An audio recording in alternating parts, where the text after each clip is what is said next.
আমরা as a party কিন্তু আসলে নির্বাচন কেন্দ্রিক রাজনীতি কিন্তু আমরা কখনো করিনি। আপনি শহীদের তালিকাটা ঠিক মতো করতে পারেননি, তাহলে এই একটা বছর আপনাকে জনগণ যে আপনাকে একটা গণভোটানের ম্যান্ডেট দিয়ে যে আপনাকে ক্ষমতায় বসালো, এই একটা বছর আপনি কি করলেন? যখনই কোনো মৌলিক সংস্কারের কথা আসছে, স্পেসিফিক বলতে গেলে বিএনপি সেখানে বলছে যে না, আমরা এটার সাথে একমত নই। নির্বাচন নিয়ে শঙ্কার জায়গাটা কোথায় সেটাই আসলে একটা প্রশ্ন আর কি বড়। কারণ হচ্ছে যে প্রধান উপদেষ্টা ডক্টর মোহাম্মদ ইউনূস যখন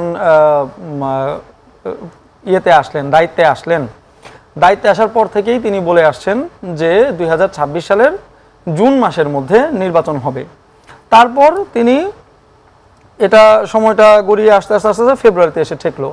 কিন্তু সরকারের পক্ষ থেকে কিন্তু বারবারই বলা হচ্ছিল যে নির্বাচন হবে এবং 2026 সালে নির্দিষ্ট সময়ের মধ্যেই হবে।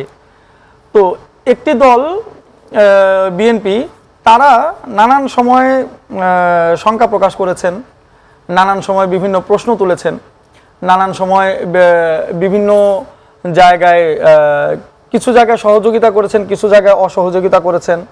সব কিছু মিলিয়ে আসলে শঙ্কাটা তো আসলে তাদের মধ্যে ছিল।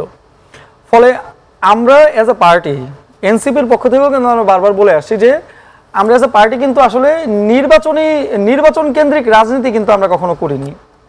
আমাদের মূল এজেন্ডাটা ছিল হচ্ছে সংস্কার এবং বিচার।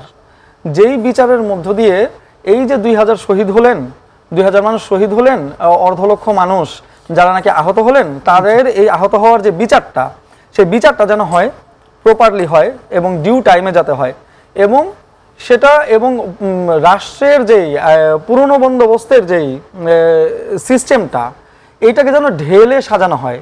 এবং এই সংস্কার প্রস্তাবগুলো যেগুলো দিয়েছিল সংস্কার কমিশনগুলো, তারা যাতে ঠিক মতো এই সংস্কার প্রস্তাবগুলো আমলে নেওয়ার পরে যাতে ঢেলে সাজিয়ে তারপর যাতে একটা ইলেকশন হয়, এবং সেটা কিন্তু এই উল্লেখিত সময়ের মধ্যে হওয়া কিন্তু খুবই সম্ভব ছিল।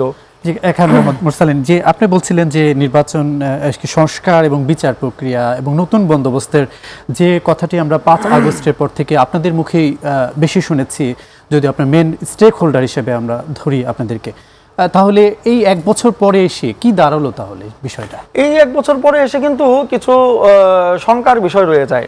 কেন রয়ে যায় দেখেন, ঘোষণাপত্রটা জুলাই ঘোষণাপত্র হয়েছে ভালো, কিন্তু এখানে দেখেন কতগুলো কমতির জায়গা, যে আমাদের জাতিগতভাবে যে আমাদের আত্মপরিচয়ের যে জায়গাটা, আমরা লম্বা একটা ব্রিটিশ বিরোধী আন্দোলন করার মধ্য দিয়ে 47 সালে যে আমরা একটা ভূখণ্ড পেলাম, এবং সেখানেও আমরা একটা রাষ্ট্র হয়ে না উঠতে পারার কারণে যে দীর্ঘ 23 বছরের সংগ্রামে আমরা যে 71 সালে স্বাধীন মুক্তিযুদ্ধ করলাম, এবং এর পরবর্তী 54 বছরে যে নানান আন্দোলন সংগ্রামের পরে 24-এ যে গণঅভ্যুত্থানটা হলো, এই যে একটা লিগেসির যে ব্যাপারটা, এখানে ব্রিটিশ বিরোধী আন্দোলনের কথা উল্লেখ থাকলেও ব্রিটিশ বিরোধী আন্দোলনের সবচাইতে বড় যে অ্যাচিভমেন্টটা, সেটার কথা কিন্তু উল্লেখ নাই। পাশাপাশি দেখেন জাতিসংঘে যে মানবাধিকার রিপোর্টটা আছে, সেখানে কিন্তু উল্লেখ আছে যে অ্যাটলিস্ট 1400 জন মানুষ শহীদ হয়েছে, কিন্তু ঘোষণাপত্রে বলা হচ্ছে যে অনধিক 1000। তার মানে কি, যে আপনি শহীদের তালিকাটা ঠিক মতো করতে পারেননি, তাহলে এই একটা বছর আপনাকে জনগণ যে আপনাকে একটা গণভোটানের ম্যান্ডেট দিয়ে যে আপনাকে ক্ষমতায় বসালো, এই একটা বছর আপনি কি করলেন? তারপরে আবার দেখেন শেষে এসে বলা হচ্ছে যে এই যাবতীয় সংস্কার এবং এই ঘোষণাপত্রটি পরবর্তী নির্বাচিত সরকার সংস্কারকৃত সংবিধানের তফসিলের তিনি অ্যাড করবেন। তাহলে সবকিছু যদি সেই পরবর্তী সরকারই করে, তাহলে আপনি এখানে কেন বসে আছেন? তাহলে আপনার কি দায়িত্বটা? তাহলে এই যে এতদিন ধরে সকল রাজনৈতিক দলের সাথে বসে আপনি যে একটি জুলাই সনদ করছেন, সংস্কারের যে কথাগুলো বলছেন, এই সরকার কি সেটার বৈধতা দিতে পারে কিনা? কারণ আপনার সবকিছুর পরেই তো একটা নির্বাচিত সরকারের দরকার আছে, এবং নির্বাচিত সরকারই এই বিষয়গুলো সংসদে উঠাবেন, এরকমই তো বিষয়। বৈধতার অনেকগুলো ক্রাইটেরিয়া আছে। একটা ক্রাইটেরিয়া অবশ্যই নির্বাচন। পাশাপাশি দেখেন গণ অভ্যুত্থান, মানে একটা সরকার লেজিটিমেসি পায় কখন? যখন গণ অভ্যুত্থান হয়, যখন বিপ্লব হয়, যখন নির্বাচন হয়। গণ অভ্যুত্থানটা এত বেশি সর্বব্যাপী যে সকল শ্রেণী পেশার মানুষ, দলমত নির্বিশেষে সকলের ম্যান্ডেট নিয়ে তিনি গণ অভ্যুত্থানের সরকার গঠন করেছেন। তার তো সবচেয়ে বেশি পাওয়ারফুল থাকার কথা না? একটি নির্বাচনের মাধ্যমে কি হয়, যে এখানে এক এক দলকে এক এক মানুষ ভোট দেয়, যে মেজরিটি পায় সে সরকার গঠন করে। এখানে তো সকল দলমত নির্বিশেষে ওভারঅল তিনি একটি ম্যান্ডেট পেয়ে তিনি সরকার গঠন করেছেন, তো তার ম্যান্ডেটটা তো সবচাইতে বড়।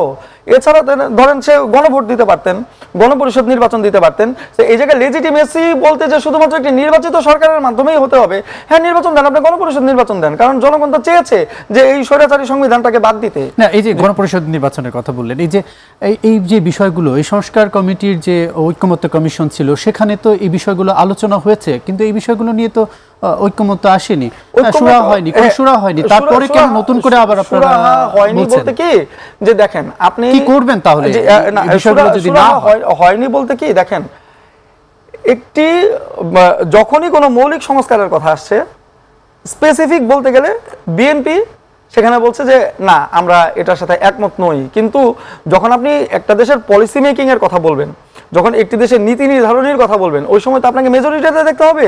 পাশাপাশি ধরেন কোন দল বড় কোন দল ছোট সেটা না, আমাদের কথা হচ্ছে যে পলিসি মেকিং এর জায়গায় কে ন্যায্য কথা বলছে, পলিসি মেকিং এর জায়গায় কে এফিসিয়েন্সির পরিচয় দিচ্ছে, সেটা হচ্ছে মূল কথা। সেখানে মেজরিটি পার্টি যেখানে বলছে যে এই সংস্কারগুলো দরকার, সেখানে তারা পয়েন্ট অফ নো ডিসেন্ট দিয়ে দিচ্ছে।